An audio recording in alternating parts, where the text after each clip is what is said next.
Is Social Security bankrupt? I'm sure all of you have heard this line. We're told that Social Security is going broke unless we fix it. It's going to become insolvent. Well, let's think about this for a second. First of all, what does the word bankrupt mean? Bankrupt can be defined as being unable to pay debts that are owed to creditors. Who are the creditors of Social Security? Well, that would be us. We all paid in on the promise of getting that money back when we retire. So you're saying there won't be any dollars to pay us back at some point in the future? Of course there will. There'll always be dollars because the government can create all the dollars it wants.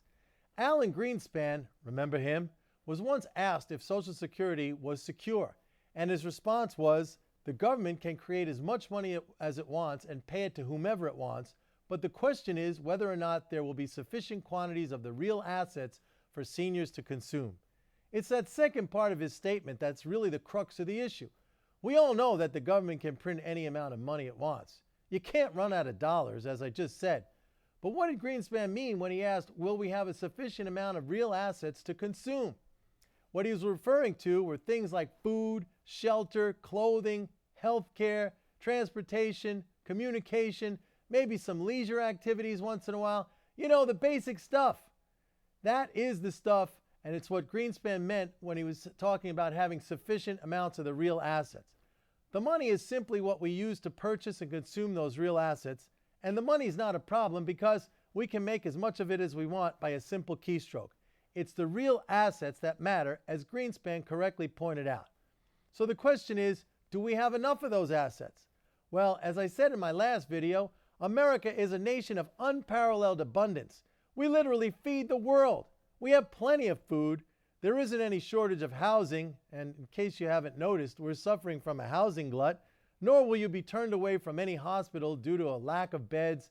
And if you want to indulge in some leisure, well, go right ahead. We have enough bounty, not only for the 60 or 70 million baby boomers who are scheduled to retire, but for every one of the 250 million or so other Americans who live here, and even then some. Moreover, it's not likely to change anytime in the future because technology is making us more productive all the time.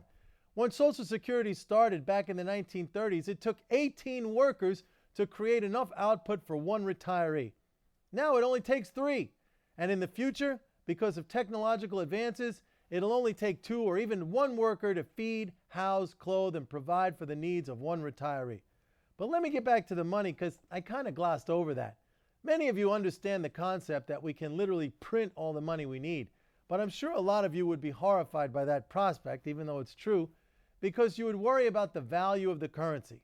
If we printed too much of those dollars, then they'd be worthless, or we'd have hyperinflation like Weimar Germany or Zimbabwe.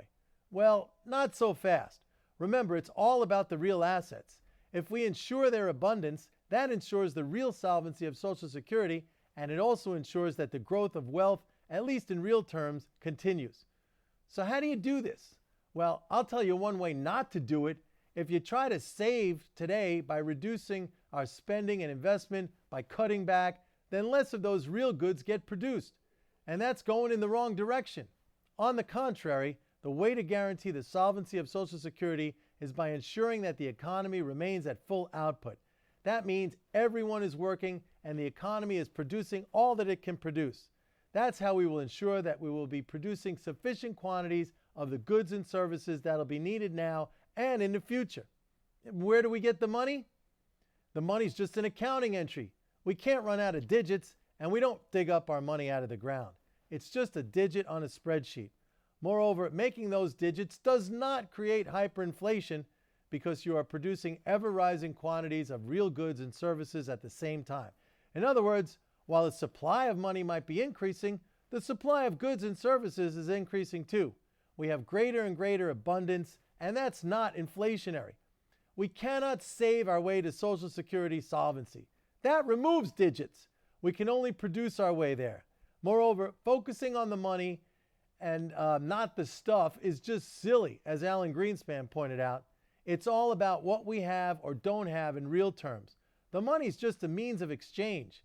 The world gave up barter pretty much around the time when cavemen started venturing out of their caves. That's not where we want to get back to, at least not for now. So see you next time. This is Mike Norman saying bye-bye.